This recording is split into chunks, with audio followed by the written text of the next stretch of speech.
The general walked through the front is door your of grand Meridian gesture? Capital Partners at 2:15 on a Friday afternoon in his dress uniform and You don't stopped. belong here. He had seen Earl Gideon. Earl was standing near the lobby seating area in his civilian clothes. A clean button-down shirt, dark slacks, the specific careful dress of a man who did not have many occasions that required careful dress and who had wanted to get this one right. He was 71 years old and had the build of someone who had once been physically formidable and who had kept enough of it that you did not mistake him for frail. Around his neck, on its pale blue ribbon, was the Medal of Honor. He wore it to Veterans Day events. Not from pride, from obligation. He had told me once that the medal did not belong to him alone, that it belonged to every man who had been in that platoon in March of 1971, and that wearing it on the days that were set aside for remembering was the least he could do for the ones who were not here to wear anything. General Reeves came to attention. He saluted. A brigadier general in full-dress uniform with the star on his shoulder and the ribbons on his chest and 35 years of service in every line of him, standing at attention in the lobby of a Buckhead private equity firm and rendering a formal salute to a 71-year-old man in civilian clothes. The lobby was quiet. I was standing 6 feet from Catherine Vance. I watched her face. She was 44 years old, and she ran the firm her father had built, and she had, that morning at approximately 9:15, passed through this same lobby with a group of investors and made a remark about the gentleman in the lobby seating area that had been quiet enough that she had believed only the investors heard it, and loud enough that I had heard it from the corridor near the reception desk. I had heard it. I had not said anything. I had not said anything because I was the facility supervisor and she was the CEO, and the arithmetic of that specific situation had been clear to me for the 9 years I had worked here. I had spent the lunch hour at a cafeteria table with Earl and my son Ryan trying to decide whether the arithmetic was good enough. I had not reached a conclusion by the time the afternoon had started. The general's salute was the answer. I watched Catherine Vance watch a brigadier general render formal honors to the man she had remarked upon, and I watched her understand, in the specific real-time way that certain understandings arrived, what that meant. The general said, "Sergeant Gideon, it's an honor." Earl said, "General." He returned the salute with the economy of movement of someone who had been in uniform for a long time and who understood that a salute was not a performance but a statement. Catherine Vance said nothing. She looked at the general. She looked at Earl. She looked at the Medal of Honor on its pale blue ribbon. She looked at me. I did not look away. I want to tell you about Earl before I tell you about the lobby, because the lobby is the end of the story and Earl is where the story begins. Earl Gideon was my grandfather's oldest friend. They had served together in Vietnam, my grandfather Henry and Earl Gideon, both from Atlanta, both enlisted at 17, both in the same platoon in the Mekong Delta from 1969 to 1971. They had come home from Vietnam in the same week of the same month in 1971 and had lived 3 miles from each other in West Atlanta for the following 40 years, the specific proximity of two people who had been through something together that required no explanation between them. I had grown up hearing about Earl, not the Medal of Honor. My grandfather did not talk about the Medal of Honor because Earl did not talk about the Medal of Honor, and my grandfather understood that you did not talk about what Earl did not talk about. I had grown up hearing about Earl in the way you heard about a person who was simply part of the fabric of your family's life. The stories that began Earl and I, and that were about ordinary things, fishing trips and football games and the specific texture of a friendship between two men who had been 17 together in a place where 17 was too young to be. I had met Earl for the first time when I was 8 years old. He had come to my grandfather's house for Christmas and had sat at the kitchen table with the particular ease of someone who had been sitting at that kitchen table for 20 years and who was entirely comfortable in the space. He had shaken my hand the way adults shook children's hands when they were treating the child as a person rather than a small person, looking at me directly, not bending down, extending the same courtesy he would have extended to another adult. I had thought, this is what my grandfather means when he says Earl. My grandfather died in 2018 at the age of 78. Earl had come to the funeral and had sat with my grandmother for 2 hours in the receiving line, not moving, not circulating, simply present beside her in the specific way of someone who understood that certain kinds of grief did not need conversation, only company. I had driven Earl home from the funeral. He had been quiet for most of the drive. When we pulled up to his apartment building in West Atlanta, he had said, "Henry was the best man I ever knew outside of combat. Inside of combat, he was the bravest." Then he had gotten out of the car. I'd sat in the parking lot for a while after that. I'd been inviting Earl to things since then. Not from obligation, from the specific understanding that certain people in your life were there because something important had put them there, and that letting that importance disappear through inattention was a kind of failure. I had invited him to Ryan's school play, and to the 4th of July, and to a Braves game in 2022, and to the Veterans Day event at Meridian Capital Partners on Friday, November 10th, 2023. He had taken the bus from West Atlanta to Buckhead. He had been 45 minutes early because Earl was always early, because punctuality was one of the things the Army had given him that he had never given back. My wife, Teresa, died in the spring of 2019 from dermatomyositis, a rare inflammatory disease that attacked the muscle tissue in the skin, that had been difficult to diagnose correctly, and that had progressed faster than the treatment could address once the diagnosis was confirmed. She was 31 years old. Ryan was 7. I had been at Meridian Capital Partners for 5 years when Teresa died. I had started as a maintenance technician in 2014 and had been promoted to facilities supervisor in 2017. The work was the specific work of keeping a large commercial building operational. The HVAC systems and the electrical systems and the vendor contracts and the specific 1,000 details of a building that housed 200 employees and that needed to function correctly every day. It was not glamorous work, it was essential work, which was a different thing, and I had always understood the difference.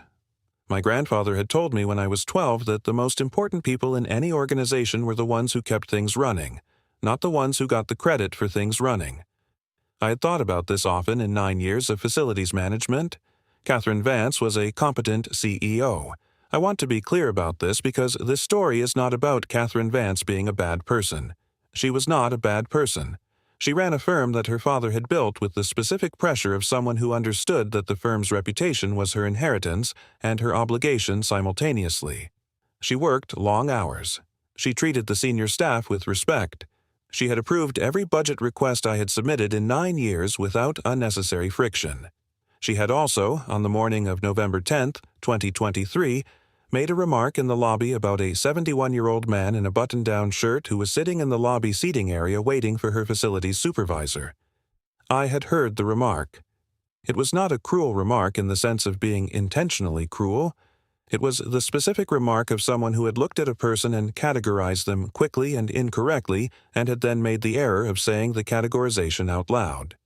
The investors she was with had made the sounds that investors made when they were being managed by a CEO who was managing the room. I had been coming out of the corridor by the reception desk, and I had heard it, and I had understood what I had heard, and I had continued walking without changing my expression because changing my expression would have required explaining why my expression had changed, and I had not yet decided what I was going to do about what I had heard. I went to the lobby seating area and said, "Earl." He stood up. He was a full inch taller than me, which surprised me every time. He said, "David." I said, "Sorry to keep you waiting." He said, "I was early. That's on me." We went to the cafeteria. Earl had been 19 years old in March of 1971. He was Specialist Gideon then, his rank at the time of the action, which was the rank of a 19-year-old who had enlisted at 17 and who had been in Vietnam for 2 years and who had learned what 2 years in Vietnam taught you about staying alive and keeping the men around you alive. He had told me the story of March 1971 once, in 2019, sitting on my back porch in the specific quiet of a Sunday afternoon 6 months after Teresa died when Ryan was at his grandmother's, and I had asked Earl to come over because I had needed someone who understood what it meant to carry something you had not chosen to carry. He had told it the way he told everything, without drama, without the specific inflation that stories collected over 50 years, with the economy of someone who had decided long ago that the truth of what happened did not need assistance. His platoon had been on a reconnaissance mission near the Cambodian border in Tai Ninh province. 12 men. They had walked into an ambush in the late afternoon, the specific military disaster of a force that had been positioned and waiting, and that had the high ground and the numbers. In the first 30 seconds, Lieutenant Robert Vance had been hit. Not fatally, a wound to the left leg and left shoulder that had put him down and that had been serious enough that he was not going to walk out without help. Earl had been 20 feet away when Vance went down. He had not made a decision in the way that decisions were usually made. He had moved. He had crossed the 20 feet under fire, the specific fire of a force that was trying to prevent exactly the thing he was doing, and he had gotten to Vance and he had pulled him to the cover of a tree line to the west of the trail. He had then held that tree line. Not alone, 2 other soldiers had gotten to the same cover, but Earl had been the one who had kept the position, who had organized the 2 men, who had kept the attacking force from flanking while the platoon's medic worked on Vance and while Vance, bleeding from 2 wounds and barely conscious, had somehow gotten on the radio and called for extraction. The extraction had come in 47 minutes. 3 men had died in the ambush. 4 had been wounded. 9 had made it out. Earl had been hit twice, once in the right arm, once in the left side. He had not told anyone he was hit until Vance was stable. I'd asked him once why he had not said anything. He had said, because if I said something, they would have stopped looking at Vance. That was the whole answer. Lieutenant Robert Vance had submitted the Medal of Honor recommendation from his hospital bed in Japan, which was where they had sent him for surgery. He had written, in the citation that would eventually be read at the White House, that Specialist Earl Gideon had acted with complete disregard for his personal safety in order to preserve the lives of his fellow soldiers, and that without his actions the loss of life would have been catastrophic. The word catastrophic in a Medal of Honor citation was the word that told you what the man had been facing.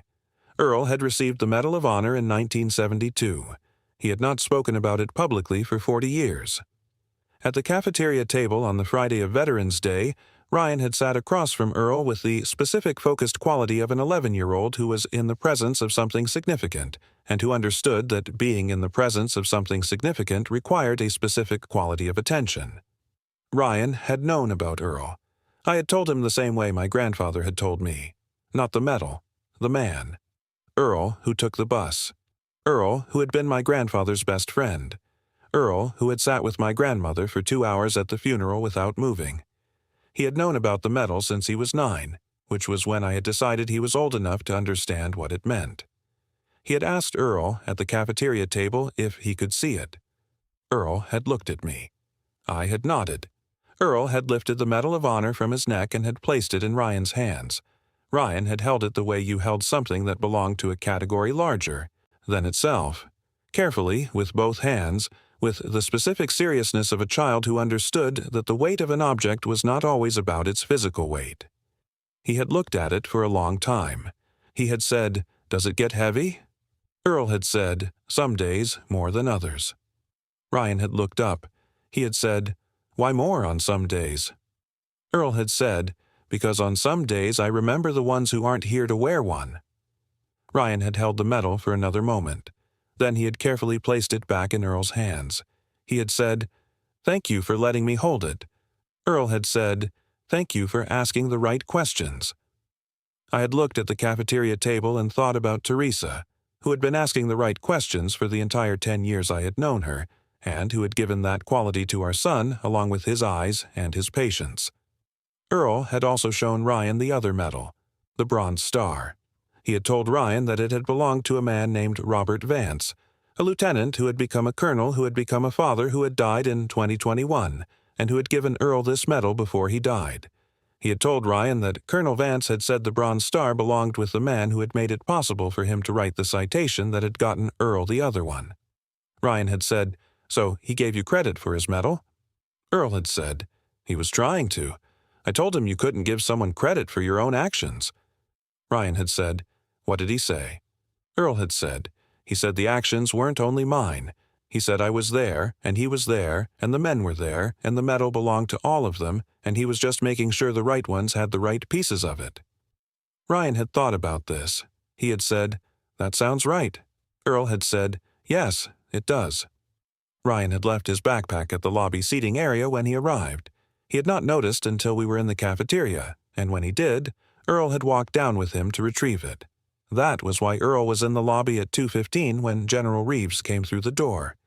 General Thomas Reeves had been the keynote speaker for the Veterans Day charitable giving event on the 4th floor. He had a relationship with the firm through the Veterans Foundation that Meridian Capital Partners supported annually. He was 58 years old and had the specific quality of a general officer, the posture, the precision, the particular authority of someone who had spent 35 years making decisions that mattered. He came through the front door at 2:15.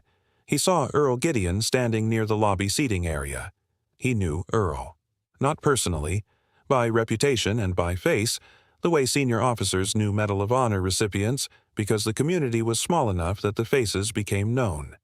He had seen Earl at a veterans ceremony in Washington in 2018 and had spoken with him briefly and had understood, in that brief conversation, what kind of man Earl Gideon was. He came to attention. He saluted. I had been crossing the lobby at 2:15 to escort General Reeves to the elevator. Catherine Vance had been in the lobby for the same purpose. We had both seen the general come through the door, and we had both started toward him, and then we had both stopped when we understood what was happening. A brigadier general was rendering formal honors to the man Catherine Vance had remarked upon that morning. I watched her face. It was the specific face of a person who was receiving information that was reorganizing other information. Not embarrassment yet, not shame yet. Those would come later. First was the reorganization. The understanding that the categorization she had made that morning was not only wrong, but specifically wrong. Wrong in a way that had a shape. The general said, "Sergeant Gideon, it's an honor." Earl said, "General." He returned the salute. He had the ease of someone who had been receiving salutes for 50 years and who had decided long ago that the correct response to a salute was not discomfort, but dignity, because the discomfort belonged to him, but the dignity belonged to the men the medal represented. General Reeves turned to Catherine. He said, "Miss Vance, I apologize. I saw Sergeant Gideon, and I needed to pay my respects." Catherine said, "Of course." Her voice had the specific quality of controlled composure. General Reeves said, "Do you know who this is?" Catherine said, "I don't. I'm afraid I don't." The general said, "Staff Sergeant Earl Gideon, Medal of Honor recipient, Vietnam, 1972. He saved 9 men on a reconnaissance mission near the Cambodian border in 1971. He paused. He also saved a young lieutenant named Robert Vance. Vance went on to make colonel. He submitted the Medal of Honor recommendation from his hospital bed in Japan." The lobby was completely still. Catherine said, "Robert Vance." The general said, "You know the name." Catherine said, "Robert Vance was my father." She looked at Earl. Earl looked at her with the specific quality of a man who had known this moment might come someday, and who had decided, long before it arrived, how he was going to be in it. He said, "I know. He told me about you. He talked about you the last time I saw him. He was very proud." Catherine said, "He gave you something. He told me before he died that he had given something away. He wouldn't say what or to whom." Earl said, "His bronze star." She said, "Why?" Earl said, "He said it wasn't about deserving. He said it was about remembering who was there." Catherine Vance stood in the lobby of the firm her father had built and looked at the man her father had considered his greatest debt. She stood there for a moment with the specific stillness of someone who was deciding what kind of person they were going to be in the next 30 seconds. She turned to me. She said, "David." I said, "Yes." She said, "I owe you an apology."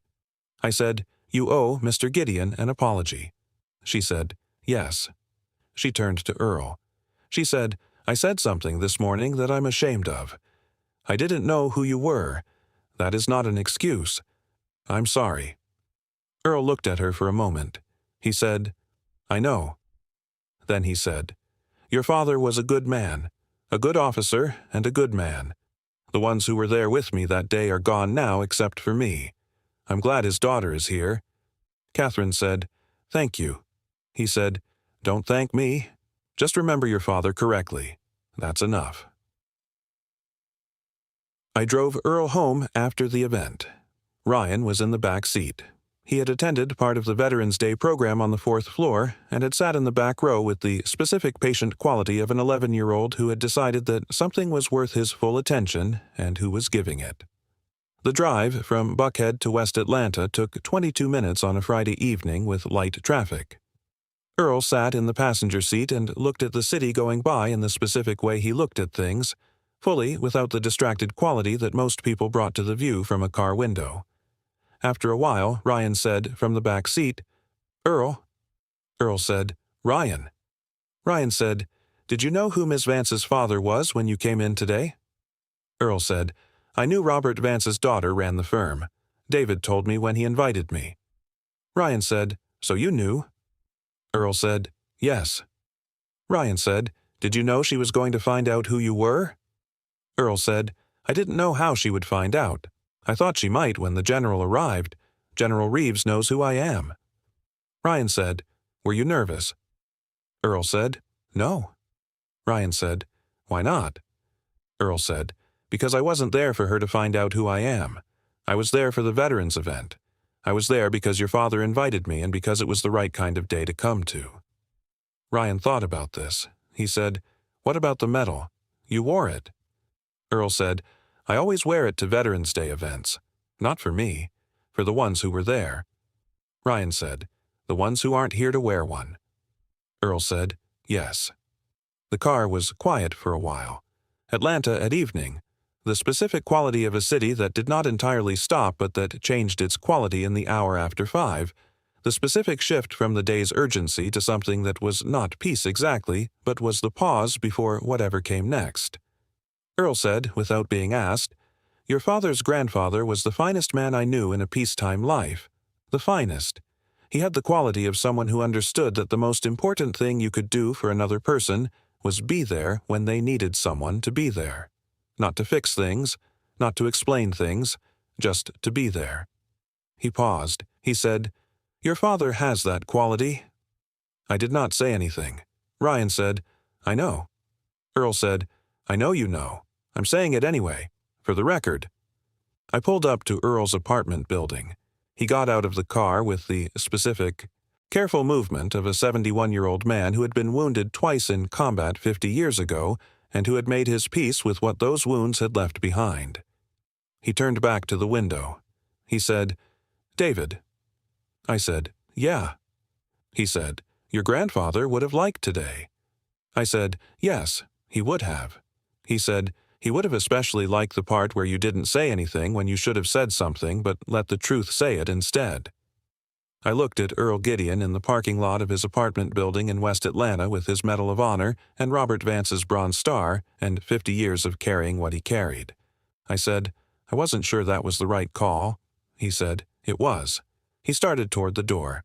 "Some things say themselves if you give them the room." He went inside. I sat in the parking lot for a while. Ryan said, from the back seat, "Dad." I said, "Yeah." He said, "He's right, you know." I said, "About which part?" He said, "All of it." I pulled out of the parking lot. The drive home took 14 minutes. The city was doing what Atlanta did at evening, fully itself, complicated and layered and specific in the way of a city that had been building itself for a long time, and that was not finished. I thought about Robert Vance in a hospital bed in Japan in 1971, wounded from 2 places, writing a Medal of Honor recommendation for a 19-year-old specialist from West Atlanta. I thought about Robert Vance in 2021, at the end of his life, handing Earl Gideon a Bronze Star and saying it wasn't about deserving, it was about remembering who was there. I thought about Earl on a Friday afternoon in a Buckhead lobby in his careful button-down shirt, standing at attention while a general saluted him, receiving the salute with the dignity of someone who understood that the dignity did not belong to him alone. I thought about Catherine Vance's face when she understood who the man in the lobby was. I thought about Ryan holding the Medal of Honor with both hands. Some things said themselves if you gave them the room. My grandfather had known this. Earl had known it longer. I was still learning. Before you go, I want to ask you something. Has there been a person in your life who was carrying something significant that you didn't know about? And when you found out, it changed how you understood everything you already knew about them. Sometimes the most important things people carry are the ones they don't announce. Tell me about it in the comments. I read every single one. If this story stayed with you today, share it with one person who needs to hear it. You already know who that is. And if you're new here, subscribe. Every week, a story like this one. Real people, real decisions, the kind that stay with you.